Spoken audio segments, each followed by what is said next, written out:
भारत को अमेरिका टंका पठाइबा सहज हेब। आसंतु जानिबा एहार सर्विसेस खबर विषय। अमेरिका रे रहुतबा प्रवासी भारतीयों पई एक बड़ आश्वस्ति खबर आसीछि।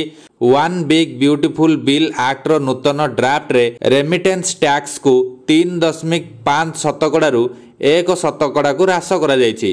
पूर्वरु एही बिल रे 5 शतकड़ा टिकस व्यवस्था थिला, पर एहाकु 3.5 शतकड़ा को ह्रास करा जायतिला एवं वर्तमान सेनेट रो सदस्यतम संस्कार रे एहाकु 1 शतकड़ा को ह्रास करा जायछि। बिलटी आईन हेबा परे भारत को टंका पठाउथबा लोकमानंकु एहा द्वारा बहुत लाभ मिलिबो। ईटी रो रिपोर्ट अनुसार नूतन नियम अनुसार एही टिकस केवल 31 डिसेंबर 2025 परे हेउथबा किछि निर्दिष्ट स्थानांतरण उपरे लागू हेबो। भल कथा हेउछि कि एही टिकस बैंक किंबा आर्थिक प्रतिष्ठान अकाउंट रो करा जाउथबा स्थानांतर एवं अमेरिका रे जारी होइथिबा डेबिट किंबा क्रेडिट कार्ड द्वारा करा जाउथबा पेमेंट उपरे लागू हेबो नाही।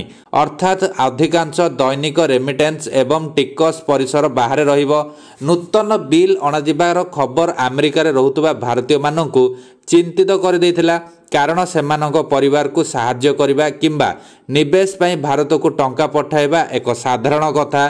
2023 तथ्य अनुसार 29 लाख रु अधिक भारतीय अमेरिका रे बसवास करती, जहाँ सेठाकार द्वितीय सर्वाधिक विदेशी जनसंख्या। जहाँ भारतीय रिजर्व बैंक अनुसार 2024 मसीह रे अमेरिका रु भारत को प्राय 32 बिलियन डॉलर तथा मोट रेमिटेंस रो प्राय 27.7 शतकड़ा पठा जायतिला।